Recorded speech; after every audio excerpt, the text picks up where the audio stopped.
Hello, my name is Cassy Dorff. I'm an assistant professor at Vanderbilt University, and I am co-director of the OPSC, which is this. Welcome to the OPSC, the online Peace Science Colloquium, which I run along with Brad Smith and our amazing graduate assistant, Jennifer Barnes. Today, we're really excited. We have a paper presentation by Rachel Schoner at the University of California, San Diego, and she's a PhD candidate there.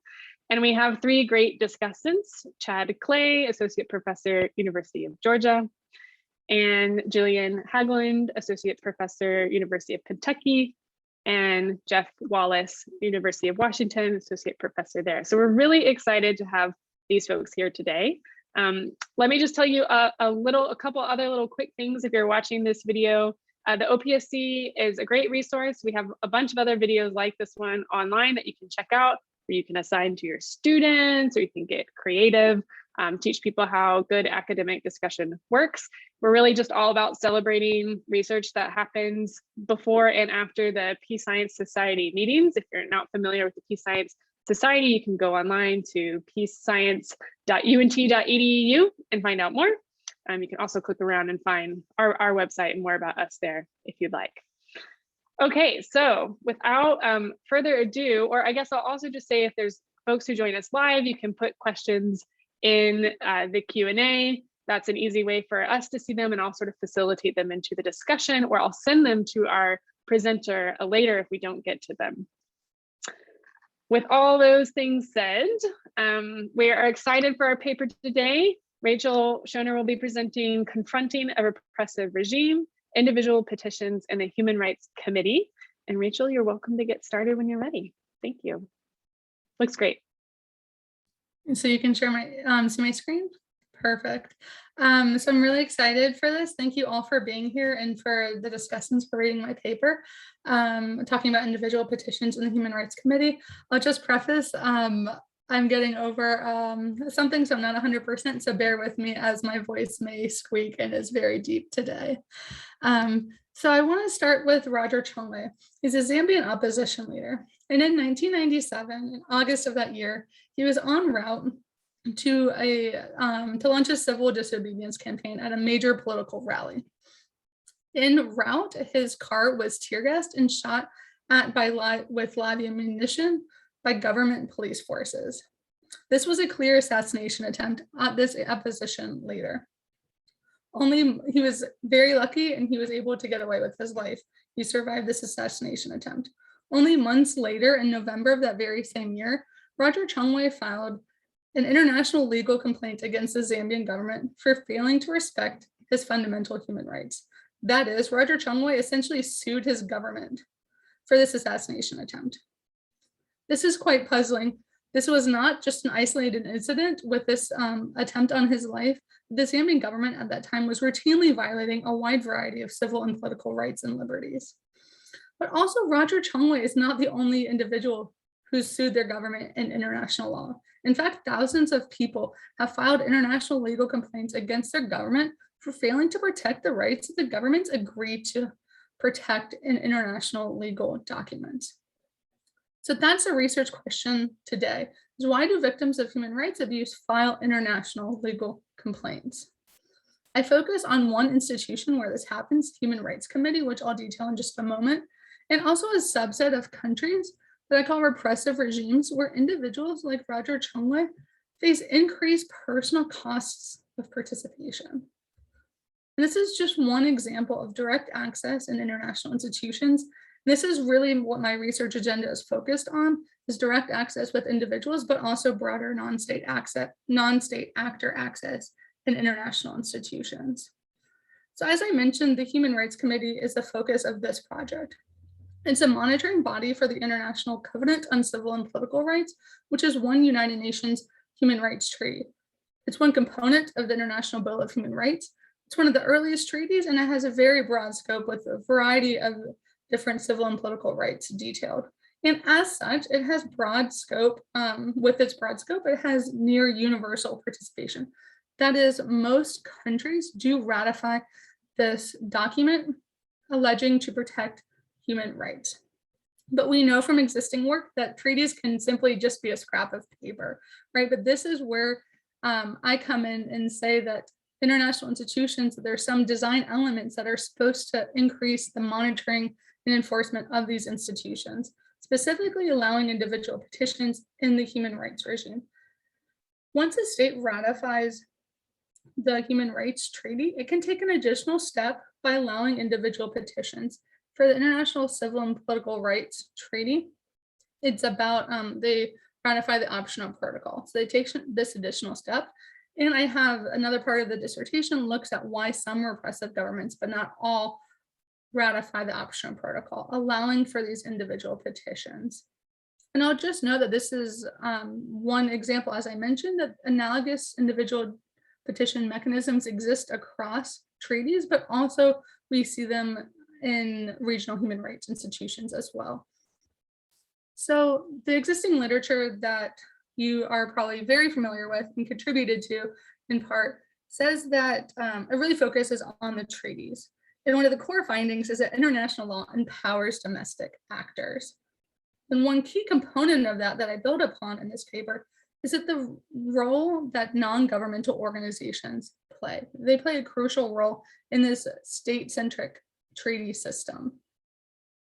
So key contributions that this paper makes is that it's an individual level theory and empirical analysis, that I present original data that allows for an empirical test of a different level of analysis than existing work. I argue that these individual petitions are actually a form of anti-regime mobilization. So using that framework, they're a form of political activism and protest. So I bridge this literature that really focuses on the international human rights regime with this domestic mobilization literature. And I compare it to collective action problem that a lot of the domestic mobilization literature focuses on. But when we think about when individuals decide to participate and overcome the collective action problem, that's oftentimes in forms of demonstrating in the street in a protest, right? And there's some type of form of cover from other mobilizers, that there's some probability that those participants are able to remain anonymous and avoid potential negative consequences.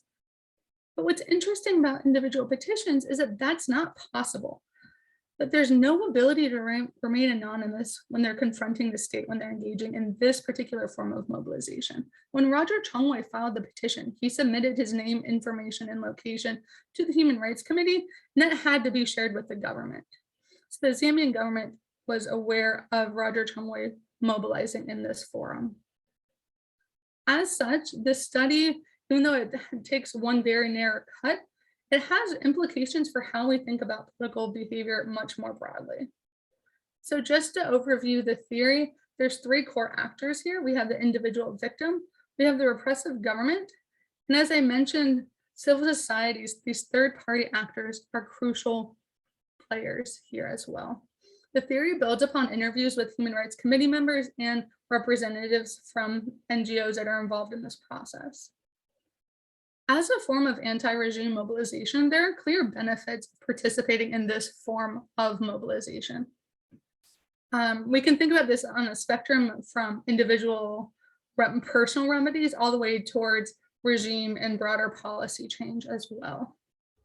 But individuals face high personal costs, and these are really higher in repressive regimes, which makes them different than the global sample. And then there's two key personal costs that individuals face. First, information. There's an information barrier. This institution is not well known. I don't think that surprises any of us here. Not only is the international human rights regime rather complicated, this remedy in form of individual petitions varies a lot. It varies across treaties and across states. So just because you know somebody that was able to file a petition for a certain human rights abuse in another country doesn't mean that you can for a different human rights abuse in a different country. So it's a pretty complicated system if you don't know anything about it. Secondly, they face a fear of retaliation. The government has shown that they're able and willing to engage in repression. These individuals that I'm talking about are already victims of human rights abuse, and they fear that they're going to face more negative consequences from this government. And it's important to think about the interests of that government. The government wants to, all else equal, avoid this negative attention. They've already been engaging in repression, creating these victims of human rights abuse, first of all. And we know from existing literature that repression is strategic, that governments employ repression for strategic reasons, that there's benefits. So they would like to maintain their current policies. So avoiding negative attention that could potentially lead to change is not good for the state.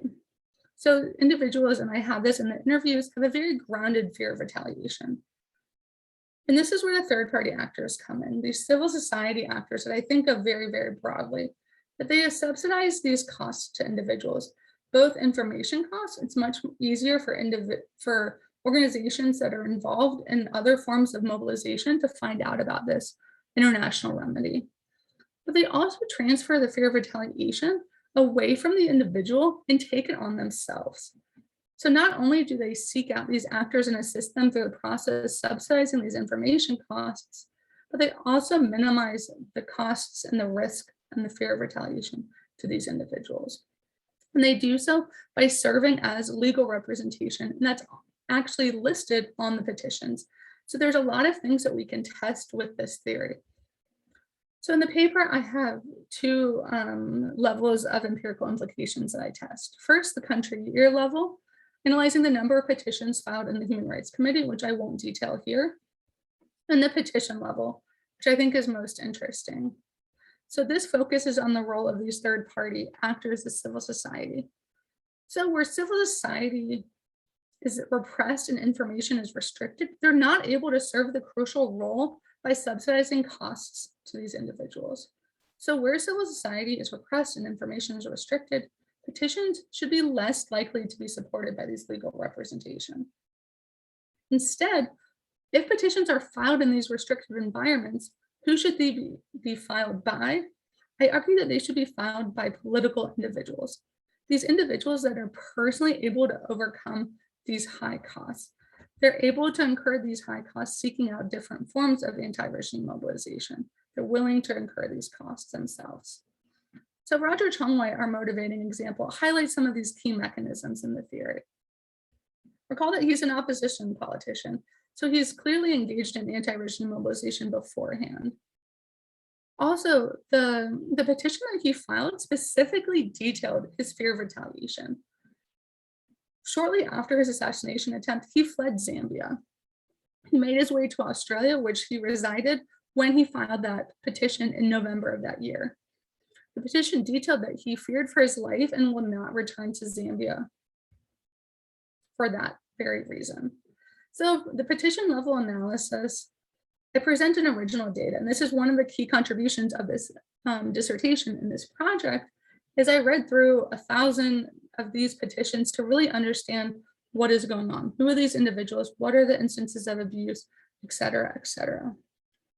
So here, the petition level analysis, the dependent variable is whether a petition lists this third-party legal representation, which approximately half of them do. And secondly, I note whether the petition comes from an individual who is priorly politically involved. And I will note these are not mutually exclusive categories. So for political, it's much more rare in the sample that 13% come from opposition politicians and members, and 5% come from civil society activists. Also, I cast a really broad net when I'm coding this in the data about political. I note all these different forms such as journalists, activists, military, government bureaucrat, local politics, et cetera. But for moving forward, but for here, the key part of the theory, I narrow it down to these two categories to figure out, because I argue that these are most likely able to overcome these high personal costs. In the paper, I present LLS regression and density plots, which I will present here today because the raw data shows the pattern really, really nicely, but I will note that they are statistically significant in standard levels. And the explanatory variables are whether civil society is repressed and whether freedom of information and expression and information is repressed as well. So the density plots here show, on the x-axis is civil society repression on the left-hand side and information and expression repression on the right. So higher values indicate more repression, lower values indicate more respect for these rights. So what these simple density plots show is that as these forms of repression and restriction increase, petitions are less likely to be represented by these third parties. But in these cases, third parties aren't playing a crucial role in this petition mechanism. However, just as I expect, theoretically, the petitions that are being filed here are coming from political individuals. So here we have density plots again with the same x-axis. But what we see here is that as the levels of restriction and repression increase, petitions are much more likely to come from opposition politicians, as well as civil society activists themselves. So with that, I'll start to summarize that human rights petitions, I argue, are a form of anti-regime mobilization. And civil society, building upon this large literature in the human rights regime, helps individuals in this process overcoming these high costs and confronting repressive regimes. Individual participation, however, is crucial for compliance. If we think that this institution is able to affect any real change in behavior, participation is crucial. So this is really important to understand this form of participation. The original data set I highlight is a key empirical contribution that allows for this individual level test of who are these individuals that are actually engaging in this form of mobilization. So one of the key takeaways is that individuals alongside states and global politics, not a part of the state, but alongside states, especially when they're supported by third-party organizations, are important strategic actors. And that is the close of my presentation. But as was requested, I'll just kind of give a little bit of an overview of this project and the moving forward as well. So this is my job market paper. It's one of the papers of my dissertation, which is currently in a 3-paper dissertation, but the plan is to transition that into a book. And so this is going to serve as a key part of the book. So the dissertation, the first part, as I mentioned, is why some, but not all repressive regimes allow this individual petitions. This is why individuals participate. And lastly, what I think we're most interested in is what happens next. How does this impact state behavior? That's really, but we have to understand the first two, right? And so the first one, the first paper has an R&R right now at RSQ, so that's being published. And so the book will really focus on the second and third components of this mobilization by individuals and organizations, the mobilization efforts, but also the consequences as the state response to this mobilization. So I'm thinking, I'm not necessarily planning to publish this as a standalone article, but all of the comments, because this is the core for the book down the road, especially building upon this original data set. So that's just kind of how I think about this a little bit broadly and a little bit of context for how this fits in moving forward. So with that, I am really looking forward to our discussion. And I just want to, again, thank the organizers and discussions and everyone for being here today. Thank you.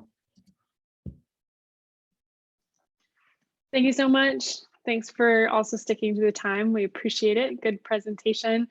For those who may have joined during the talk, if you're attending and you want to leave a question for the group and or Rachel, please just use the Q&A button and feature, and I will work that question into our discussion so that we can all kind of get a response if it fits the flow, and if not, I'll be sending those to Rachel, so we welcome those. Let's kick it off with comments. We'll first hear from Jeff, and then we'll hear from the rest of our discussants and get a chat going. Thanks. Sure thing. Thanks. Thanks, everyone. And thanks, Rachel. This is just a really interesting paper. I know you talked a little bit at the end. I know this was cited in the paper as well, some of these like other angles in which you're looking at this. And so I think it's also, there's a lot of really, I think, interesting elements here, especially that you actually have talked to some of the people that are involved, which is, I think, not always the case with this sort of work. So I'll try to keep at least my initial, I'll keep it to one comment, because I know we'll try to have this as a conversation. And so I was asked to kind of like go big picture, and I wasn't quite sure how big I could go.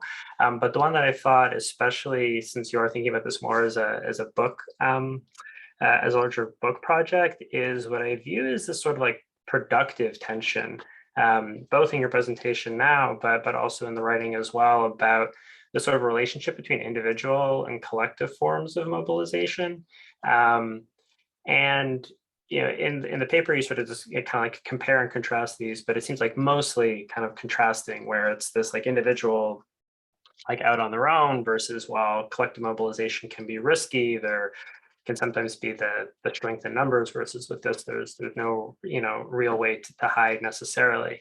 But as I kind of like go through and note, I sort of wonder, like, so how much is this individual mobilization versus collectively facilitated individual mobilization? And what I mean by this is that, and rightly speaking, as you have in the theory section, and then also in the empirics as well, that these civil society organizations play a pretty important role, or at least a pretty important role in about, if I remember correctly from the descriptive stats, it's about like half the cases you have really just like individual petitions, and half the cases you have ones that are supported by a third party. And so I think the reason why I want to at least like start at that level is that I think this tension, I think you can exploit in a number of different ways, because one is just asking, are the correlates of mobilization, like broadly speaking, are they the same for individual versus collective? Because I see some areas, and I'll save some of these comments for later,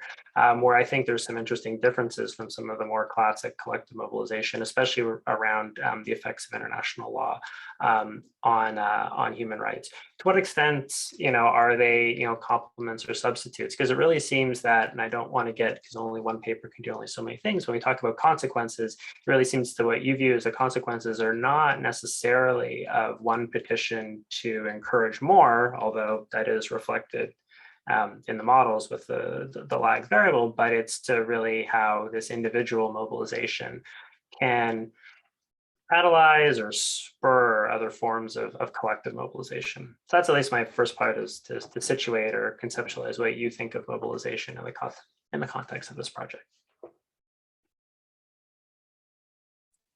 Cool, I'll jump in.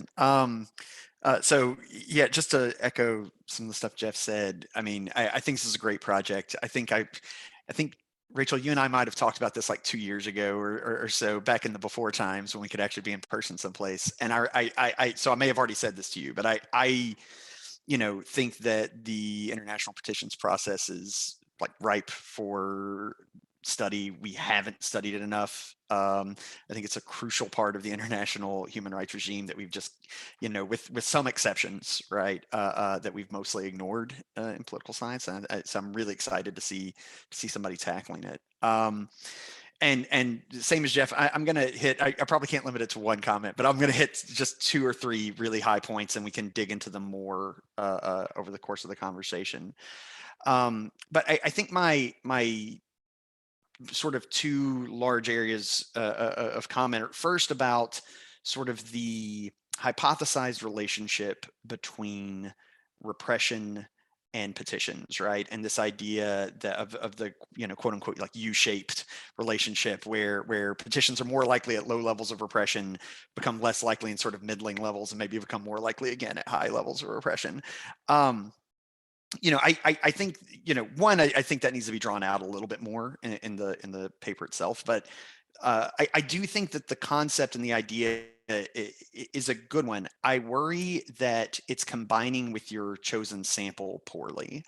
And what I mean by that is, and the context of this in the course of the dissertation in the book helped me understand why this is the sample they're using, because these were the states that you classified as repressive at time of ratification of the first optional protocol. That makes a lot of sense to me in terms of understanding why those states ratified the first optional protocol. I still don't think it makes much sense in understanding the petitioning process that happens afterwards, right? Because if we look at some of the states that are in the quote unquote repressive sample here, right, they become decidedly not as repressive as many of the states that are excluded from the repressive sample later. I mean, the United States could never be in the sample because I'll always throw the shade. Of course, the United States hasn't ratified the first optional protocol, but if we had, you know, the United States has, you know, worse human rights practices than a lot of these countries on Ferris's measure, which is what you're using here, for like the last 20 years, right? You know, Chile and South Korea come to mind as two of those countries, right? And so I think you should expand your sample here, because on one hand, you're leaving out some countries that are doing some interesting things that are provoking, I think, some petitions that fit your story quite well. And I also think that in the early phase of this period, you're thinning out the bottom end of repression down there, where you expect there to be a higher level of petitions, right? You have fewer countries occupying that space because you've left out, quote unquote, non-repressive countries in the early phases of your sample. And so it's harder to find sort of significance in that relationship, because those countries just aren't down there to fill in. And you can see it even a little bit in some of the distribution scales you have at the bottom of your graphs, right? That you're I mean, these are normally distributed variables anyway, so of course they're going to be thicker in the middle, but I think you're missing some important cases at the lower end. And when I think about sort of what we know about countries that have filed petitions and the like, a lot of those are coming from European Union countries that aren't included at all in your sample, right? And I suspect you know, would help us understand a little bit more that lower end of the U. The other big point sort of connected to this for me is the degree to which physical integrity is doing 99% of the heavy lifting here, and the degree to which physical integrity and repression are being treated as synonymous. And so the reason I bring that up is because, you know, the theory, once again, around that U shape, but also used in other places in the paper, is sort of along the lines of, as repression grows, as we see more repression, there'll be more grievances. So there'll be more people that have reason to file petitions, but also there's like sort of more threat towards each individual one of them, because the state is more repressive, right? And showing that they'll repress more.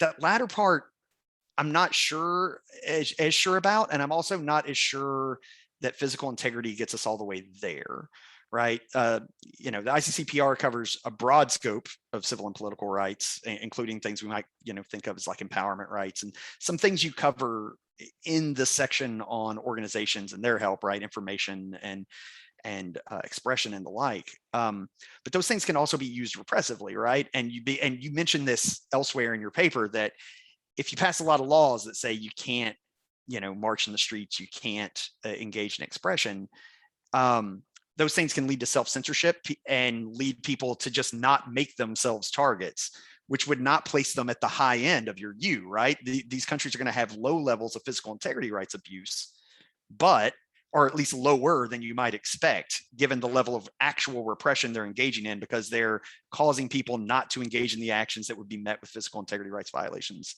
in the first place. And so I think, you know, thinking about repression a little more broadly, bringing in some of these other civil and political rights restrictions might help you delineate a little bit better what's going on here. The other side of that coin that I was going to bring up is, you know, I really like the frame of this being a form of sort of anti-regime mobilization, but I think that even in your broad net of political actors, I think you said something like 42% in that broad net of petitioners are political actors. It means 58% prior to the petition weren't, right? And it suggests to me that the repressive impulse that we tend to just sort of, and this isn't just your paper, this is, I think, our entire human rights subfield, our knee-jerk reaction of being like, oh, it's repression that's motivating that. I'm not sure that works for that 58%. And, you know, how many of these folks are people that have been criminalized by the government? How many of these folks are members of marginalized groups that are being targeted by, you know, agents of the state that are acting on their own, and that the state is incapable of holding accountable, or that the state is fine looking the other way on, not to repress that group, but to satisfy some other group that would like to see that group suffer from physical integrity rights abuses. And so, that last bit I think is harder to figure out how to work in your framework, but I do think it's an important piece of the puzzle in the sense that, not all of this government violence is repressive. And if that group is behaving differently of petitioners is behaving differently from the other group, it could be because they're actually fearing something else other than sort of the typical state repression that we often talk about. In general, I love this paper though, and I think that this is a great project. So, those are just more me thinking about how you move it forward, and I'll turn it over to Jill. Great. Yeah, I just want to add thank you for sharing this paper with us, Rachel. The question I think is fascinating, and it's really important for us to better understand why individuals are filing petitions, not only in terms of understanding access to international institutions, but also for informing, like you say, and you intend to do in your project, our eventual understanding of how states are responding to the petitions and corresponding violations of rights. And like Chad said, this is a much overlooked mechanism in international law. And so I think it's great that that you're working on this, making this contribution. I'll just offer a couple comments. So one, kind of building on a little bit of what Chad just talked about with repression, kind of doing the work here. I was thinking about the extent to which the state's domestic political institutions are playing a role in explaining the likelihood of filing a petition. So, thinking about Beth Simmons' arguments about that, the probability of filing petitions would be maybe highest in partially democratic regimes, right, where the likelihood of mobilization around international law would be particularly high. And, these are regimes where we have an opposition voice allowed, but there's significant grievances that exist. The cost of retaliation isn't zero there, but it's less likely than in, a highly repressive regime where it's a near certainty. In addition, civil society, right, is playing a role in those regimes. They're allowed to participate and able to assist in the filing of petitions. The potential benefits seem high in those regimes as well. So I think, thinking a little bit about it, I know you talk a little bit about in the analysis, you're taking into account judicial constraints, but I wonder if you've thought a little bit more about the presence of institutional constraints more generally and how that might impact the filing of petitions in addition to civil society. I think you're kind of focused on even repression of civil society, which is part of that institutional story, but I wonder if it's bigger than that. I also will just add, one thing I was thinking about with respect to third-party representation is, the types of organizations that are undertaking this representation of petitioners are I'm guessing they're not only operating on the domestic level. So can they come from international NGOs or organizations that don't fear that same type of retaliation domestically?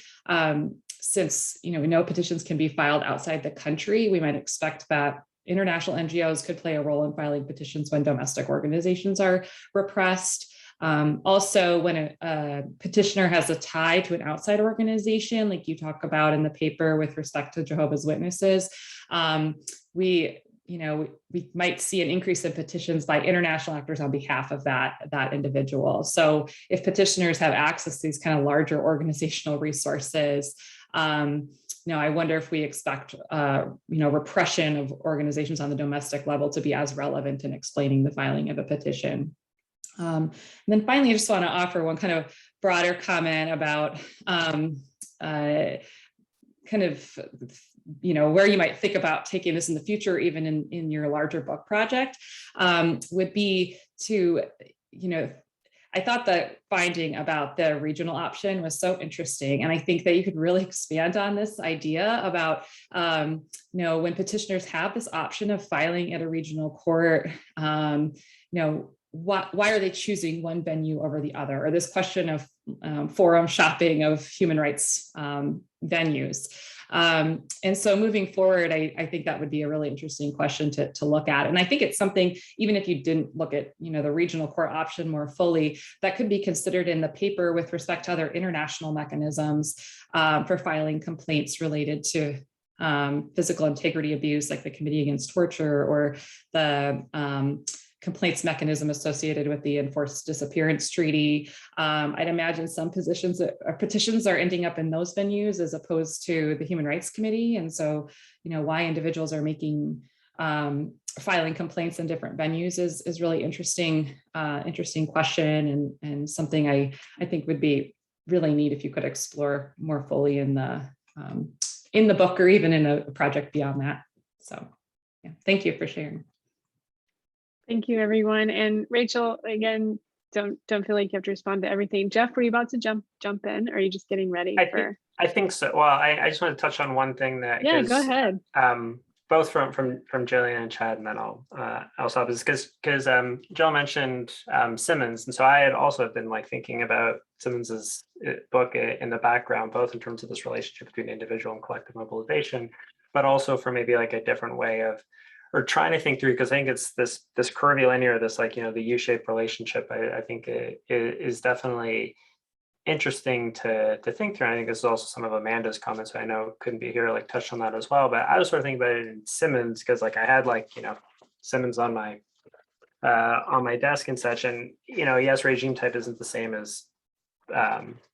as levels of repression necessarily in any ways, and so she also has a curvilinear relationship, but it's it's a hump shaped, where it's the expectation of at least collective mobilization is highest in partial democracies, which again is not necessarily the same thing as level of physical integrity rights or whatnot. But it was interesting to think through. And the other one that kind of also came to mind, which is more on the commitment side. I know you have a separate paper on the commitment side, but is some Moravchik stuff on the European Convention on Human Rights, where one of the things that they also that he was also looking at was, did they, at least at the time for the convention, it was optional to commit to compulsory jurisdiction and individual petition. So again, it's more of these, I want to quite say middling regimes. It's not the same as yours, and his were with newer democracy. So it was just, I wasn't sure how to reconcile or think about these contending curvilinear relationships. That's all. Not to keep jumping in before Rachel does, but one cool thing that I think you could argue there, though, right, is that these very mechanisms are filling the gaps at those ends, right? That in a lot of ways, I think that fits with what Rachel's saying, right? That it's these times where we don't see mass mobilization, where activists, politicians, and these sort of other actors that are more risk accepting are willing to sort of take the jump on this sort of individual petition mechanism to sort of fill the gaps, particularly at that high end of repression. I think it's a really interesting possibility. So yeah. Thanks, y'all. And Rachel, I'll just say, response is great. Don't feel like you have to respond to everything. Respond to, what you think can kind of help push the conversation forward. But this last point that all three just touched on might be a good starting point. Thanks, y'all. Yes, thank you. A lot of this was super, super helpful, and a lot of the things I've thought of in varying ways. So I would just say one thing about Joe's last comment about the forum shopping, that's 100% on my mind, is that I'm talking to colleagues that have data and have theories about the Inter-American Court of Human Rights as a starting point. So that's a whole nother, I think, side project area for the regional institutions versus global, but also among global. So I completely agree. So I guess two big kind of themes of the comments. First, Jeff's main comment about this tension between individuals in this collective form has 100% been at the heart of the paper, which I'm guessing you could see. There's these two different types of petitions that we see, and kind of thinking through that and presenting it in a way and kind of comparing and contrasting it has been hard but helpful. And so that's always that's going to be, I'm not sure how to, that's going to be in the book exactly, but exactly that. But I think one of Chad's comments actually addresses like a lot of the other comments is about this sample. Because a lot of the other comments are about necessarily like the U shape, right? But your comment, Chad, was about, well, I'm cutting off, I'm selecting who is in that U shape, right? And so as you know, right, I'm super underpowered, in the cross national, right, that you mentioned. But I think because everybody was talking about different domestic institutions or different domestic forms of something or other, and I think so the sample I think is key to addressing that, right? This makes sense in the dissertation, the way I've sampled it, right? Because of like tracking through like, okay, repression at the time of ratifying the Oxford Protocol, which ones ratify, which ones don't. Okay, the ones that ratify, which individuals file. Okay, and then once individuals file, and then the last part is, okay, once we have this selection in 2 stages, what actually happens? But to fully answer different questions, I'm restricting myself. And so I completely take that note, but then I, like Amanda also said the same thing, right? She was like, the full sample. So a few things of tension, because I know that I'm cutting off a lot, but first of all, the data collection is super, super hard for like the full sample. And so like if I have a team of RAs, and that's definitely the global sample is on my mind eventually. But right, like the existing literature, like there's like Wade Cole has a piece that just looks at the pattern of petitions across the globe, right? And a lot of the findings, and this is what I argue in the first paper, are driven by these mature, mature industrialized democracies, right, with high respect for human rights, because those are the ones that have thousands of petitions. And so if I include those, it's going to be driving the results. It's going to give me, like you said, Chad, that like it's going to help me give that variation, but it's also going to be just driving it in a different way. So I have this tension. I think I'm curious if you have ideas for like other ways to cut the sample, because I think that might be, because I don't think for necessarily all of it, cutting it at the time of ratification is the most helpful. But I also think that there's big downsides of including the global sample, because it's missing on these really interesting dynamics that we're more interested in, if that makes sense. I mean, I have a thought on that. I mean, I don't know that you need the whole sample for everything. And, I think, correct me if I'm wrong, but I think you could do sort of your the parts of your chapter that aren't about the attributes of the individual petitions, but just about petitions being filed and number of petitions being filed themselves. I think you could just go ahead. I think just doing that comparison of the full sample compared to the cut down sample would be fine. Like I don't see a real reason in that case where I don't think the data collection becomes too onerous. It's just a matter of getting whether petitions were filed and how many, right? And so that part seems right. And I completely understand on the individual petition side, that gets tough. What I might recommend on the other side, right, is that you do have all these petitions. If you have once again, you also have to do things that are in the realm of the doable. And, reviewers are in the business of requesting all these things that may or may not actually be achievable given resources and time and the like.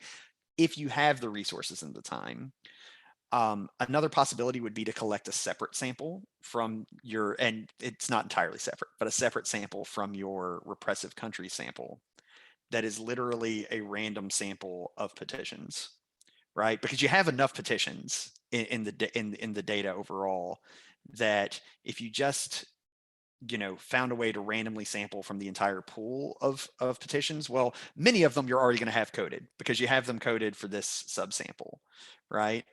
And so it would be a matter of coding those that you don't have already coded and seeing how the findings from that random sample compare to the ones from your repressive sample, right? And I think, you know, it seems funny to talk about it this way, but I mean, I think in this is always a joke I make in IR, is like we're always like, I got to have every country in the world, and it's like, well, I mean, it's not really how most people do at least frequentist statistics, right? Like it's a random sample of some kind, right? And so that might be my suggestion if you feel pressure to also take this on at the individual petitions level. I don't know that you have to. I mean, most of my comments were like really thinking about the first couple of regressions in your paper, which really aren't about the attributes of the individual petitions, but more about discovering this overall relationship between kind of different kinds of repression and whether or not petitions were filed and the number of petitions that were filed.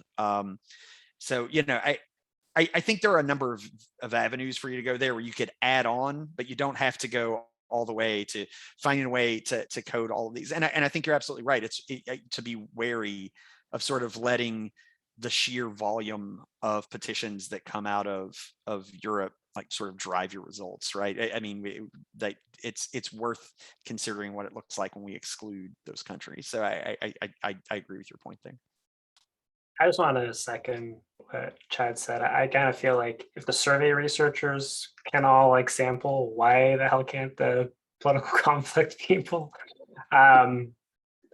You know, especially if, you know, at least as an initial step, because I think there is this, and I think this is, you know, there's a lot of different parts going on here, but I think it's like another one. We talked about these like different correlates, and just to touch on a previous point from before, yeah, I could imagine what you're showing and like with Simmons's stuff as being like totally reconcilable, where, you know, they are essentially acting, at least at the polls, as substitutes for each other. But in this case as well, I could imagine, especially with the role that civil society organizations and judicial constraints a certain way play in your explanation for variation within the repressive sample, I think it's just like an open like question are not only is there just kind of like some baseline, because yes, my assumption is as well that there's just like a explosion, like in terms of volume of cases coming out of Europe and some of these other countries, but even like even a random sample or whatnot to kind of like show like, well, are those other variables operating in similar ways, or is there a sort of a distinct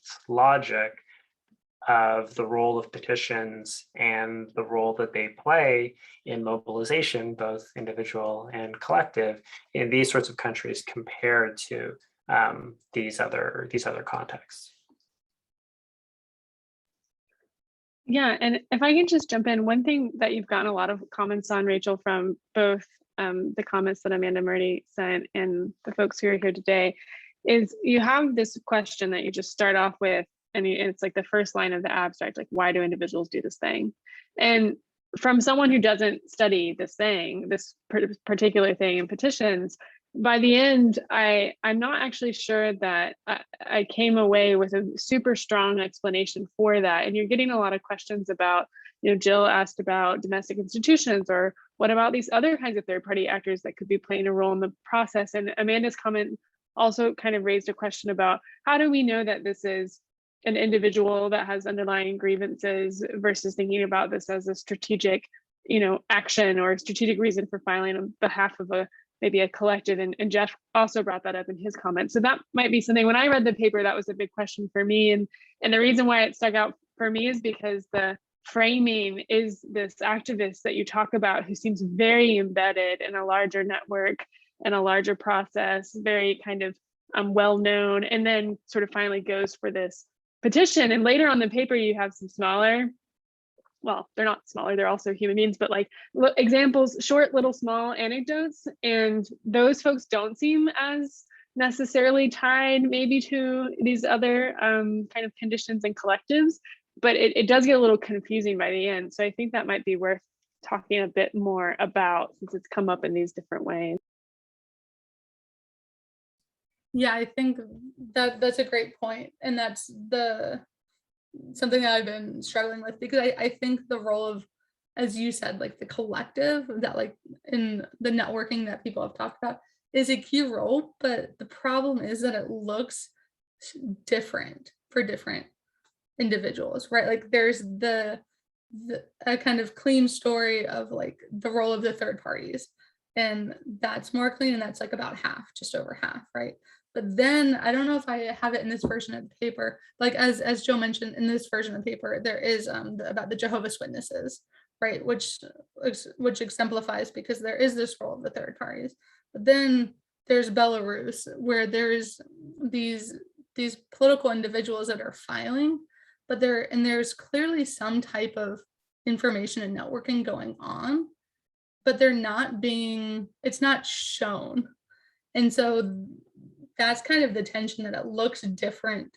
And that's like, Jeff's big point is like the individual or the collective. And I think it's kind of both, that there's a lot to kind of still unpack there, if that makes sense.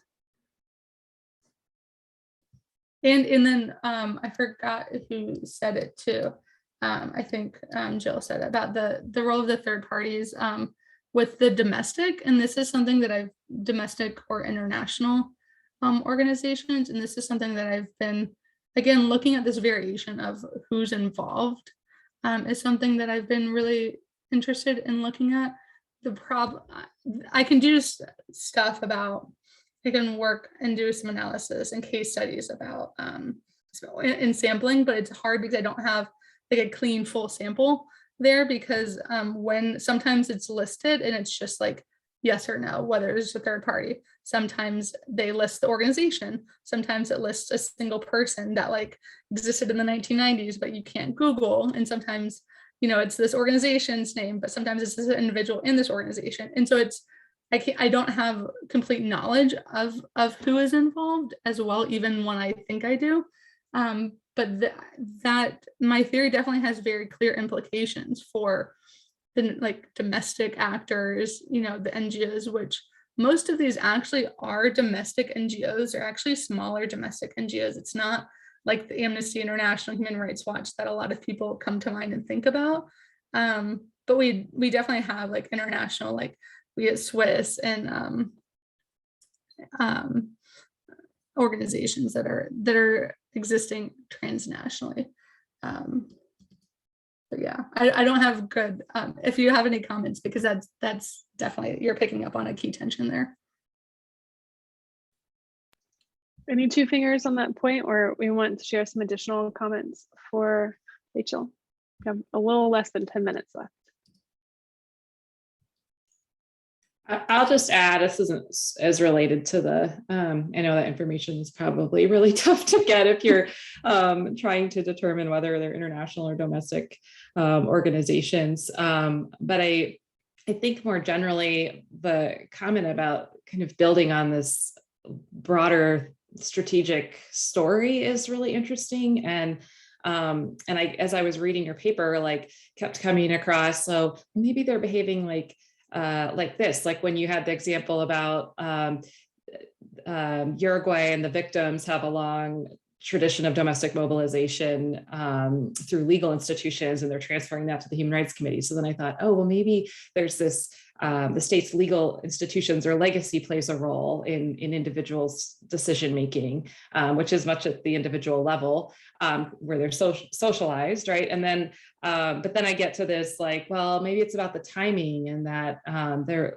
largely influenced by, if a new regime is coming into power, this is like a great time because domestic remedies have been exhausted, and the new regime might be more rights friendly and more friendly to the Human Rights Committee, and I'll get my maximum compensation and from the government in that case. So I think there's just like, there's a lot of going on in terms of the behavior of the individuals and the representation of the individuals that have this information. And so I feel like there's a sort of larger theoretical strategic environment that you could dig into, definitely in a book project. That's why I think that's a great route for you to go in terms of moving forward with the project, because there is just so much to explore with respect to the behavior of individuals and larger mobilization efforts. So yeah, exactly. I mean, I think some of the comments I've gotten is like Amanda was like, this part shows that there's at least 2 papers here, right? Like that this is like needing for more.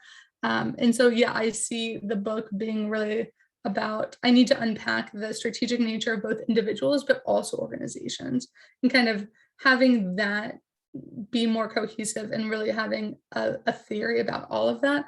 But that's because then I can very clearly also tie in, okay, well, how does the state respond to these mobilization efforts, right? Which is the third paper, because different mobilization efforts can clearly have different effects. And that's what I find preliminarily anyways, already. So yeah, completely agree. I just wanted to second, so both what Rachel said, but also Jill, in terms of, because I think there's some real promise on unpacking some of the incentives of these organizations and them as well as strategic actors. And so I just kind of, again, I just having in my mind, how we could kind of like apply, but also maybe in some ways like challenge like some of the stuff in certain other areas. So I think about like the role, and these are more like transnational NGOs, but like with some of the literature on naming and shaming and how they strategically, so like actual repression in a country is not always like a very strong predictor of the level of activism in terms of like naming and shaming. And that's because they're strategically kind of like selecting, like those where they might be able to have like the most impact or the most spotlight or so on and so forth. And so I wonder, and I don't think this is like necessarily, because as you said, there's like information that you have that might not necessarily be able to be done like qualitatively, but it could be through, since you're doing or have done or doing interviews anyways, like on the case study side of just kind of like seeing, so not only what organizations are involved, but how, like, are they recruiting? Are they like, like who are they seeking out? And I think like the parallel with, we think about like the role in a lot of like Supreme Court cases where there's like these like, it's on both the left and the right, like ACLU, others are like looking for, there was like that case in Texas with university admissions and such, and so they want to like find someone. And so like, why are they looking at that person, or why are they looking for, to be going after like this particular sort of complaint, or how they're framing it? I don't think it's necessarily, as I said, something that you have to, or even like could do is to like quantitatively, but I think is a really important part of the whole story in terms of the interplay between these 3 main sets of actors. Definitely. So I was, for a little bit more context too, is I was planning to summer 2020 go and do fieldwork in Geneva, but the world shut down. So we're living and adapting. But I was able to do just like a very small handful of those interviews, which were, I thought, super helpful and enlightening for the paper. But that's totally right, that the plan is to do a lot more of those interviews, and that's one of the key components, and talking a lot more to these organizations, because there's variation among these organizations, and getting to know their strategic, and really unpacking, as you said, the strategic nature, which I don't really do in the paper currently, of the third-party organizations, could be really, really important. An idea occurred to me while we've been sitting here talking, that once again, this might be a future paper for you. It may not be for this one, but is related to Jill's earlier comment about forum shopping. And I was curious, have you looked at what happens when you account for whether or not a state has competence for sort of like individual petitions under, say, like ICERD, like the Convention on the Elimination of All Forms of Racial Discrimination? Because I think another way of thinking about this, right, might be which of these committees is more likely, like if you have evidence that you were targeted due to your race or ethnicity, or that your race or ethnicity factored into why the state targeted you, right? You might petition both. You might pick the one that you think is going to be more favorable. And so I think that would be I'd love to know more about that too at some point. Certainly, I don't think necessary for this project, but just something that I think you should think about. One other really, really, really tiny thing, because it's modeling based, so not that interesting, but I would be curious to see what would happen if you used a different strategy for trying to model your U-shaped relationship, right? Like just kind of including the square term, it kind of forces the model to just kind of do a thing and figure, like if you used splines or some kind of decomposition or something like that, that was a little bit less parametric, right? And sort of let the data tell you the shape of this relationship. If you would, see maybe that it's not as perfectly smooth U-shaped, and maybe there's some break point, there might be, that still conforms with your theory largely, but because we work with data that aren't real representations of the things we're trying to measure, right, don't really match exactly, we can't make very strong substantive, like, oh, this is going to have a 0.7 effect on that thing when we're dealing with data that are just sort of indicators of latent things we can't directly observe.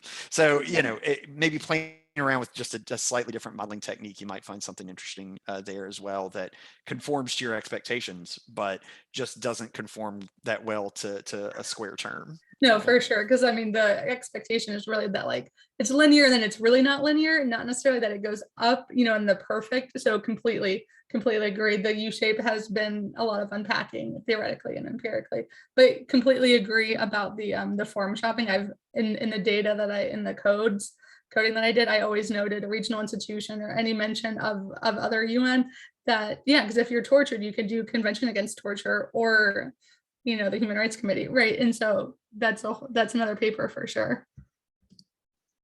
Well, lots of papers is a good problem to have, as we like to say in our academic circles. So thank you, all of you, Jill, Chad, and Jeff, for being here and for offering this insightful discussion. For Rachel, if you have any other comments, feel free to send them. We are up, our time is up for the hour.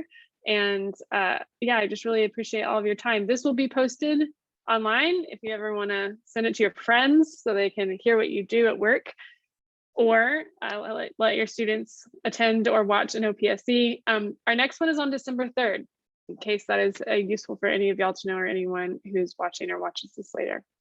Thank you everyone so much. Y'all have a good weekend, and Rachel, great job today.